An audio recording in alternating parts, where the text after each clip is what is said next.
Équateur Mambenga en général, pays ya Mbandaka en particulier, sango oyo eza penza ya bino. CAA, Compagnie Africaine d'Aviation, Mokondi mpe fumu ya mapata, azongi selibino bavol na ye na ba destination ya Kinshasa Mbandaka Kinshasa, Kinshasa Kindu Kinshasa, nyonso eza kosalema na Airbus A320, ba destination ya boye, okokuta ngo place mosusu te,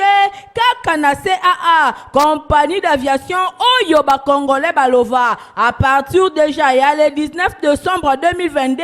kwenda vutuka Mbandaka na Kindu, kokende yango ekomi neti na sima ya ndako à travers reprise ya bavol kitoko oyo. CAA, facilitateur ya bana Congo, Mosungi, aboya ba Congolais balela. CAA, balinga kamboka boete, vous êtes trop amoureuse du pays. Très heureuse de se présenter devant ma poste télévision Nabino pour représenter Info Lingala journal peuple pour peuple mbote Nabino bisikanya stubozwa mitikete to fungola basangola biso na ngambo ya Okatanga pour na kotesa bino ndenge premier ministre Jean-Michel Sama Lukonde Kenge akoma kimokola mardi 24 janvier na ville ya Lubumbashi pour na sensibiliser population bas s'enrôler na processus électoral. Héritier Mapindemi azala kikuna na compte ya Info Lingala.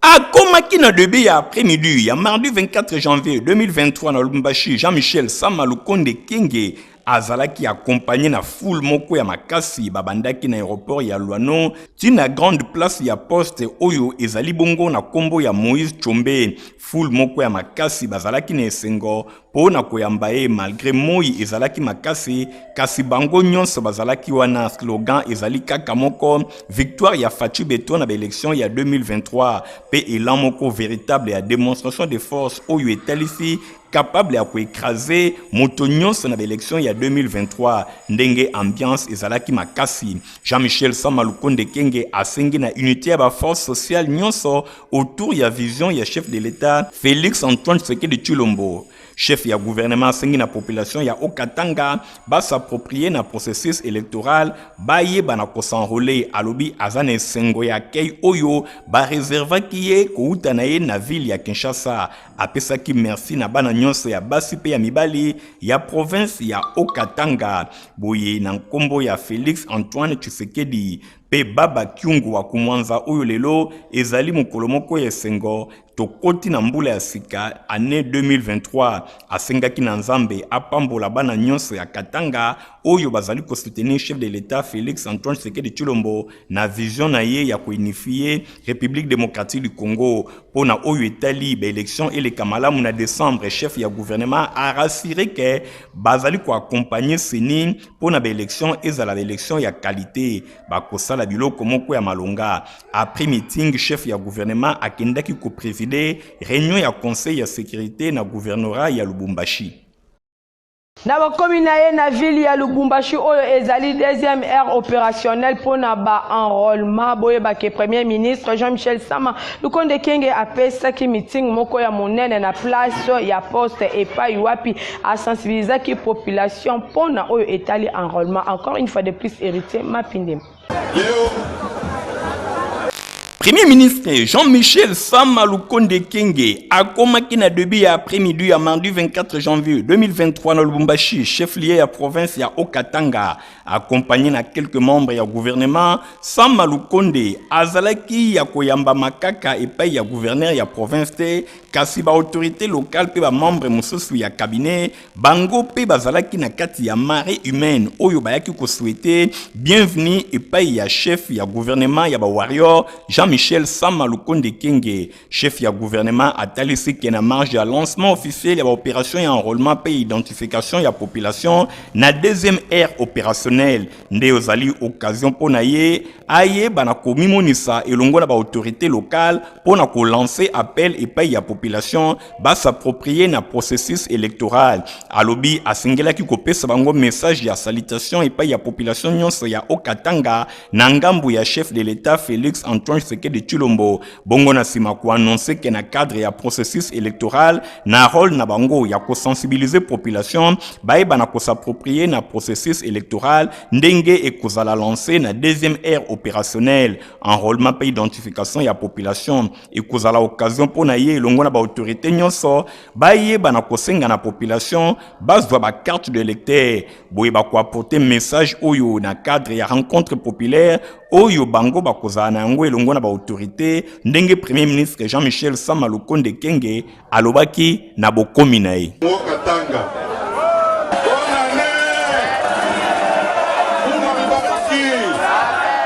Na solo ya enseignement bosengeli koyeba ke ministre ya enseignement primaire secondaire pe technique professeur Tony Mwabakazadi a visité qui mardi 24 janvier 2023 eleki ba école primaire ya Camp Lufungula pe école ya force navale akuna a décidé ko réhabiliter ba école oyo EP 1 2 3 4 5 bakisa école ya force navale. Stéphane Skande, Nathalie Kaila Kapenda. Ministre de l'enseignement primaire, secondaire et technique, le professeur Tommy Mwabakazadi, na école ya Camp Lufungula, EP1, 2, 3, 4, P5, situation est vraiment triste. Pour na isika o babengi école eta ba bon bota la ba toiture tolo ba kaka ba infrastructure na eta ya délabrement moko total. Zoa ba inondation presque partout. Excellence, le professeur Tommy Mwaba a hésité à quitter à lobby. On ne peut même pas parler dans un état de délabrement. Alors... Décision ya makasi ezwami évacuation ya bana nyonso oyo babuka bapesa image ya sika na école oyo ya bana ya ba militaire pe ya ba policier selon vision ya chef de l'État Félix Antoine Tshisekedi Tshilombo. Azwaki direction ya commune ya Limete na Camp Naval kaka ndenge bozali komona awa kutu école yango moko e fonctionnaka ata na document moko te officiel benseignant bazalaka na bango kutu mécanisé te. Ministre de l'enseignement primaire secondaire et technique atalisaki ke situation oyo ezali ya lelo te. Situation qui date oyo mokonzi ya mboka a hérité. Tangu tosali mokonzi ya mboka rapport, il nous a instruit ya ko kita sur terrain ko visiter établissement scolaire nyonso ezali na kati ya bakan ya ba militaire pe ba policier. Désormais école navale bakozwa arrêté pe ba enseignant bakoti na prise en charge ya l'état congolais eza promesse te.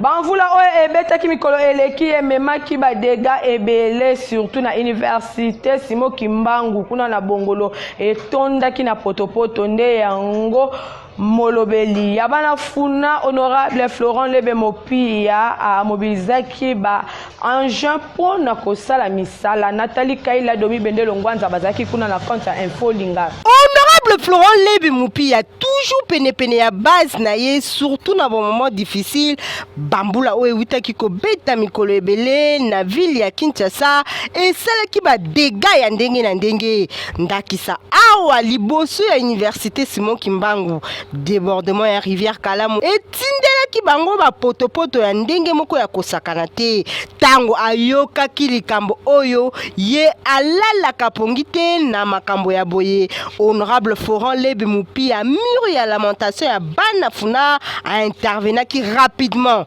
engin o bozali komona ezali œuvre na ye pona ko évacuer potopoto et permettre na ba étudiants ba fréquenter université oyo pe ba fidèle kimbanguiste ba kota na kati ya ISK. Très content na geste ya honorable Florent Lebe Mopia population à lobby. En tout cas na tondo se mine sengo makasi na motema pamba te biso toveki événement ndele kaki buki ba mir ba mai ekoti université zaki na problème makasi arrêt de chaussée nyo na ser mai bureau communal na mai ba tribune na mai esili ba poto na ba saleté etikalaki awa moya kolobesa te to bundai na maboko etanke bandimi komema na bakatine ba pa ukotimo na bani tokoki te mais mwana ndaku mwana papa Simo Kimbangu apambola tindela biso na likolo aye kolakisa bolingo na ye amemeli biso pel yango ezosala mosala malonga. En tout cas toyeba tokosambela wapi na facilité ya kozwa carte wana mpo lobi nango tokopesa bavoi na biso na ndenge asalisi biso pala nsima akosala koleka. Ye moko mpe honorable Florent Lebe Mupia aprofitaki mpona kolobela masolo ya enrôlement. De demander à tous les chrétiens de s'enrôler massivement. Il faut s'enrôler. Nous les Kimbaïs, nous respectons l'État. Il faut s'enrôler comme l'État a déjà lancé l'opération d'enrôlement afin que le moment venu, vous puissiez nous réélire, vous puissiez me réélire. Et pour ce faire, il faut que vous soyez porteur de cartes d'électeurs. Population ya funa nako sabinote, l'homme du peuple y est toujours pene ya population. Akotaka problème nyonso o etali population na ye makambo o eza kotungisa bango bana funa bokende kozaba carte de lecteur na bino. Honorable Florent Lebe Mupia alobi bokende soki bolingi bo voter utile le 23 décembre 2023. Lipo Mambote, président ya fondation Oyo Ezana Kombo na ye a procédaki na ouverture ya centre de santé na ye kuna na Kengede na province ya Kwango pe a profitaki po na kosanrole. Christian Kengebeni a pesi bino ba précision. Nkoi akoti na elanga ezali nani ezali mwana mboka Lipo Mamboti yende nkoi akendaki na Kenge na province ya Kwango epai wapi base na ye bayambaki na ndenge akosakana te ndenge kaka bino moko bozali komona na bokoti na ye nzela loyembo mabina ezalaki pona ko accompagner mwana mboka Lipo Mamboti ayeba na kokende ko se faire enrôler aye ko s'enrôler na Kenge na province ya Kwango ezali pona ko soutenir chef de l'État Félix Antoine Tshisekedi Tshilombo ayeba na kozwa deuxième mandat pambate asengi pe na bilenge nyonso basala lokola ye na sima ya ko remplir quelques formalités azwaki mbala moko carte de lecteur na ye na bobimi na ye azangaki te koloba na micro ya Info Lingala. Boza obligé ne boza wana il faut bo s'enrôler mutako sabinote so bo s'enrôler boye ba ndenge nini ya boya ko voter lisusu président Tshisekedi pour développer lisusu mboka na sima ya ko s'enrôler alekaki mbala moko na siège ya fondation Lipo Mamboti FLM na mokuse oyo ezali bongo initiative na ye pona kosunga population ya Kenge pe ya province ya Kwango mobimba bosimbake asali centre de santé Kengede ya ofele population bavandi na coin oyo bako se faire soigner tango nyonso pambate ezali eloko oyo etungisaka population na même occasion ayaki pe na ba matériel ya ndenge na ndenge ba microscope pe biloko ebele apesaki même bakisi awa soki population babeli bakoya awa na centre de santé Kengede pona kozaba soin ya ofele ndenge ye moko Lipo Mamboti alobi. Alors tokozwa décision tolobi ke tokosala centre ya santé ya ofele awa na Kengede. Boye ba réceptionnaki babiloko oyo ya mosala po na kosunga population na centre de santé Kengede bazangaki te kotalisa esengo na bango. El Mambote asali po na nini ya Kwango to sepeli nango pena makasi na geste oyo asali akanisi bandeko na biso ya Kengede.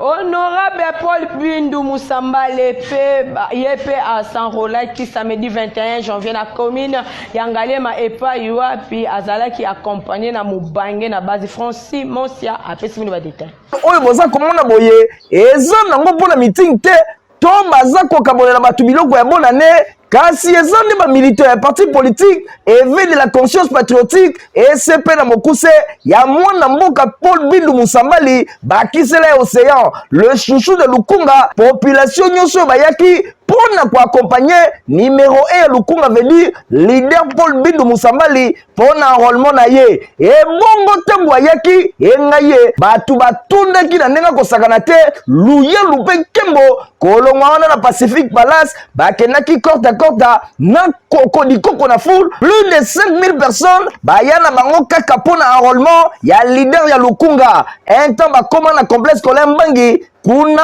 océan veut dire ebale monene Paul Bindu Musambali alekaki na ba formalité nyonso pe azwaki carte d'électeur na ye elongo na mwasi na ye mama Falon Bindu ndenge boza komona Paul Bindu atomboli carte d'électeur na ye liboso ya population ezalaki ndenge kembo pe luyelu akosakana te ngai président ya SCP molobeli ya Lukunga na ye lelo po ete nazwa carte na ngai kolakisa ete tondimi kokende na maponami alo oyo population elobi elingi ba vrai représentant bato bakokende kuna kolobela bango penza Sima kolongo na centre d'enrôlement, ensemble la population, le chouchou de Lukunga, Océan, Paul Bindu Musambali, basalaki mo bangé na carnaval, adrénaline ezalaki se komata, bazongiti na Pacific Palace, ezalaki nde système ya nyata moninga senga pardon po, et si ke kote lokolo ike leve di, message na ye, asenga ki na population, s'enrôler massivement, alobaki ye, na SCP, baza ko soutenir président de la République, Félix Antoine Tshisekedi Tshilombo, pour aza convaincu na ndenge ya mukete na misala asali pe oyo aza kosala. Ah oui, Lukunga tombe bato misusu bakotele masa. Kaka masolo ya enrôlement bosengeli koyeba ke mwana mboka Jeunesse Kalumbe Njolo cadre ya parti Action commune pour la République yepe akendaki corrompre devoir civique na mokola mardi 24 janvier. Nathalie Kaila Igantingi bapesi no détail. Kolekisa événement oyo boyete la femme capable mwasi alenda vision ya kitoko pona bana ya Lukunga en général pe ya munga fula en particulier Madame Jeunesse Kalume Njolo présidente ya Union de Lukunga ngonga na ye kokaki pona akende corrompre devoir civique na ye Lukunga mobilisé ba militant ya ACPR Action commune pour la République pe ba membre ya ASBEL Union de Lukunga bayaki ebele na triangle ya Cité Verte pona ko accompagner sœur Pendeko na bango botala ambiance ezalaki total Madame Jeunesse Kalume Njolo ye oyo na équipe na ye carnaval motorisé et bandit route ya Kimwenza ezalaki ya koningana bakei tina école Sainte Rita esiko wapi azwaki carte de lecteur na ye pe a remplir ba formalité nyonso pe na suka azwi carte de lecteur na ye na ko se faire enrôler na district ya Lukunga yango na ko senga population nyonso en général de la ville-province de Kinshasa va se faire enrôler massivement et la population de Lukunga en particulier parce que à venir il y a des dirigeants na bango choix et za bango de bakopona ba dirigeants oyo bako gouverner Congo na biso ngonga yango oyo bana ya Lukunga pe bana ya monga fula bozwa ba carte de lecteur na bino soki bolingi bo voter utile le 23 décembre 2023 Madame Jeunesse Kalume mwasi oyo atonda ba initiative ebele ye pembeni na ye alingaka te mutu a souffrir Paul Kainga Kweni au cadre ya parti Lumumbiste unifié Palu na mokuse yepe a s'enrôler ki week-end et l'équipe akitaki na Kimbwala pour na sensibiliser population ba s'enrôler massivement Francis Konza pas détail Palu mwinda Congo, palu mwinda mokili mobimba, pour des tomo, chauffage na ndinga kosakana te, week-end eleki samedi 21 janvier, moto bazobenga numéro 10 ya Lukunga, bakisele le roi Pelé, Paul Kainga Kweni, au cadre ya parti Lumumbisa unifié Palu na mokuse, oyo ekumba mak avec impact pe idéologie et pas secrétaire général pe chef du parti. Le professeur Willy Makeshi, secondé par excellence Didier Mazenga Mukanzu, pe honorable Justin Kiluba, akitaki awa na Kimbwala na commune Monga Fula, précisément na terminus ya 7 à 6, wape pa ya yamamaki kitoko na ba militaire palupe population. Oyo ba répondaki na appel ya docteur Parion Toki Watoki, moko ya bana ya Palu, oyo azosala la pluie le beau temps na Monga Fula. Boye tangu numéro 10 ya Lukunga, Paul Kainga, azoki maloba, asengaki na bana Monga Fula, s'enrôler massivement pour na élection nyata pe balong avec impact. Naniati awa pour expliquer bino bokende ko s'enrôler massivement. Mukolo wane kozala oponi na national Kayinga Mkweni Paul na se oponi nani Parion Soki. Paul Kayinga a présenté qui population Dr Tsoki Watsoki Parion na bana monga fula polo ya maponami na provincial babosa na yete kasi ye moko wapele akozala na niveau national sima ya masolo basalaki carnaval akosakana te batambolaki na bavenue ebele ya Kimbwala kasi bosimba pe boyeba ke samedi le 14 janvier le cas Paul Kayinga azalaka accompagné avec impact pe idéologie na bana ya Palu kolongwa de la science babimaki 24 tina centre d'enrôlement na IEC wapi epai alekaki na baformalité nyonso ti asalaki enrôlement ne sengo ya bana Palu yambo ya kosukisa na mwa moralisation ya bamilitaire nyonso ya Palu. Roi Pelé numéro 10 ya Lukunga Paul Kayinga Lukunga na maboko na yo. Marie-Josée Ifoku, présidente ya Asbel Ekoki Inato, Chana directeur commercial ya Institut bancaire Ecobank, Molamboka Adelar Kabeya, Baranda qui publie mardi 24 janvier 2023 partenariat entre Ekoki Inato, Chapé Ecobank, Stéphana Skande, Nathalie Kelakapen. Mouvement Ekoki Inatosha na Ecobank désormais libala et salemi ezalaki mardi 24 janvier 2023 ndenge Marie-Josée Ifoko présidente ya Asbel Ekoki Inatosha pe Adelar Kabeya directeur commercial ya situation bancaire Ecobank Baranda qui public na Kinshasa partenariat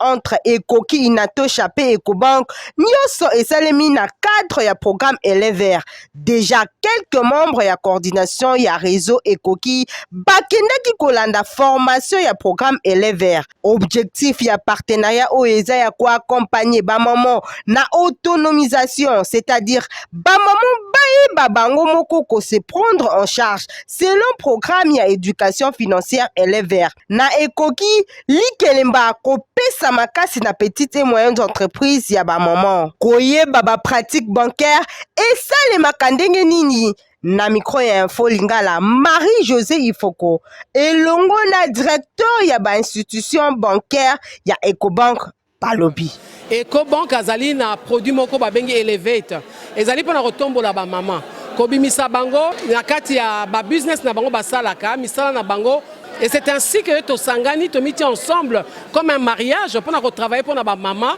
ko pesa bango ba financement de na ba kina bino ko pesa bango ba crédit pour na ba bima na mobola bazo ba moyen pour baza la libre ya ko ba ko gérer misalo bango bazali ko sala. Notre partenariat touti ko sala ezali juste pour na ko accompagner donc l'entrepreneuriat féminin. Donc naza ko loba misala oyo basi baza ko sala tokoka ko accompagner bango to mema bango na niveau moko ya likolo. Ekoki Inatosha Ekoki Yakumbani Ekoki Tamwifweni Ekoki Ekoki Ekoki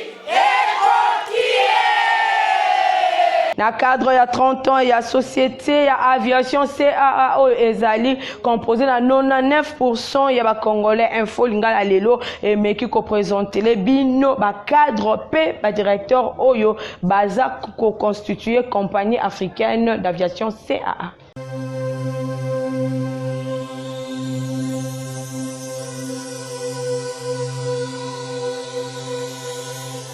CAA spécialiste à Congo profond, créé depuis 1990, le lot a totalisé 30 ans de service à RDC, paye à peuple congolais. 95% à Bajan à CAA, bazali bongo ba congolais ya Poso, ba congolais ya Makila, pe ba congolais ya Nzoto, c'est-à-dire ba congolais à 100%. 99% ya ba directeur pe ya ba cadre ya société oyo bazali bongo ba congolais. Nayango CAA azali véritable locomotive na secteur ya aviation ya RDC pour apaiser valeur pe chance na ba congolais oyo bazali bongo mingi na bango formé na CAA. Et sengel boye bake majorité ya ba directeur oyo to 99% na ba directeur oyo babandi carrière na bango na CAA lokola ba agent simple pe lelo bazali bongo ba directeur pe ba cadre oyo bazali kosala fierté ya société oyo. Na occasion ya 30 ans ya existence ya CAA tokotalisa bino quelques directeurs pe ba agents oyo bazali na CAA depuis création nango to bakoti na CAA quelques années après création nango. Et seigneur boye bak CAA ezali bongo spécialiste ya Congo profond bolanda bango boyoka bango pour comprendre que CAA ezali bongo société ya mboka dirigée na bana mboka. Comme ngai Richard Chinyama na zali na CA depuis 2001. Kobadranga ya CA na zalaki na département ya cargo, responsabilité nanga ya laki coordonnateur ya service fret. Lelo nazali directeur des opérations au sol. Et na o etali direction nangai tozali na responsabilité à consommer contrat commercial à jouer na passager. C'est-à-dire que billet to pesaka na passager, les engagements. Une fois que commercial a sali musala na ya côté ka billet, passager wana akuya ne panabiso na mokolo et sengelaki biso to kotia na pepo na bagage na ye to memie na point A tiro na point B tout en rassurer que bagage na ye pe komi na ndenge sengeli. Na département à biso to effectivement la plate tournante pour travailler avec la synergie dans le département mingi finance, technique, commercial, sécurité, qualité. Nango pour na voler salema et sengaka to veiller na ba aspect nyonso wana. Ya liboso ko eba ko ponana no sous-traitant esengeli. Ya mi balé faut ko eba ko préparer selon besoin commercial pepo kobongisa pepo wana donc pepo tango tozo yango na technique il faut qu'on nettoyer yango kosukola yango na ndenge esengeli na norme et procédure sima kosukola yango il faut ko lukela yango carburant il faut kozwa na kosala mwa kozana kenge na prévision selon destination puisque mboka na biso za na ba réalité belé ya na bisika mususu carburant ezali na destination mususu ezate donc tozana charge ya couvrir que vol wana salema na ndenge sengeli tozana ba communiqué écologique a bolanda ba lecture non.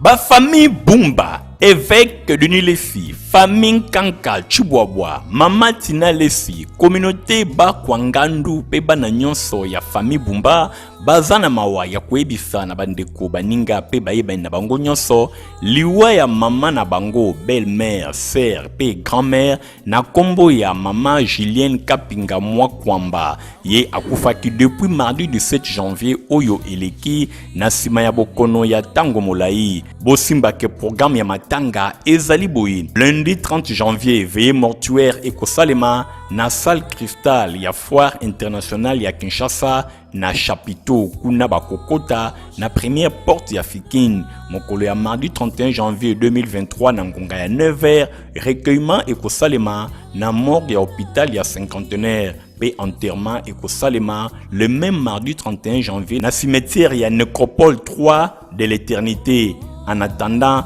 matanga ezali kosalema na avenue Erosi numéro 43 quartier Météo na commune ya Ngalima. Tika ete sango oyo ekomela bato nyonso baebaka mama Julienne Kapinga Mwakwamba. Communiqué ezali signé epai ya mama Tina Lesi oyo azali fille biologique ya Mowe.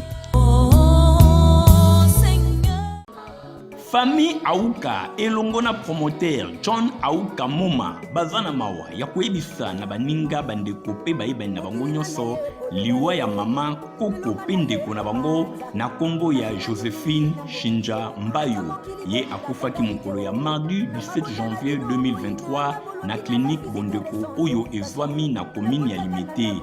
Boye programme ya matanga ezali boye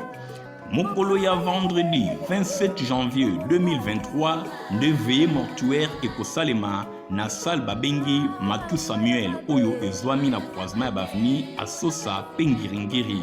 Mokolo ya samedi 28 janvier 2023 nde nzoto ya mowei ekobima na clinique Bondeko oyo ezwami na commune ya Limete à partir ya 9h déjà. Bokundami ekosalema na cimetière ya Kinkole Nouvelle Cité oyo ezwami na commune ya Nsele. Kasi en attendant matanga ezali kosalema na résidence ya promoteur John Aouka Moma oyo ezwami na avenue 15 numéro 43 bis na commune ya Makala mingi penza na quartier Kabila na croisement ya baveni Kimwenza pe 15.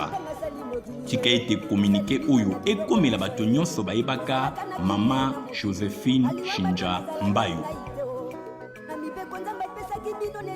Bososolika journal ya peuple bona peuple yango ekomi na suka. Merci mingi na Nathalie Kaila Kapenda oyo azalaki bongo na édition na sima caméra tozalaki na Igor Tingi montage et sima maki na Christian Kiangebeni journal ya peuple bona peuple zaka supervisé et pas na yemo ko héritier mapinde me bande kobotika na malamu ngala bino tokutani mukona lobi au revoir. Eye lisusu bana Équateur Mambenga en général pays ya Mbandaka en particulier sango oyo eza penza ya bino CAA Compagnie Africaine d'Aviation mokondi mpe fumu ya mapata azongiseli bino bavol na ye na ba destination ya Kinshasa Mbandaka Kinshasa Kindu Kinshasa nyonso eza kosalema na Airbus A320 ba destination ya boye okokutanga place mosusu te kaka na CAA Compagnie d'Aviation oyo ba Congolais balova à partir déjà ya le 19 décembre 2022 kwenda vutuka Mbandaka na Kindu kokende yango ekomi neti na sima ya ndako à travers reprise ya bavol kitoko oyo CAA facilitateur ya bana Congo mosungi aboya ba Congolais balela CAA balingaka mboka boete vous êtes trop amoureux du pays.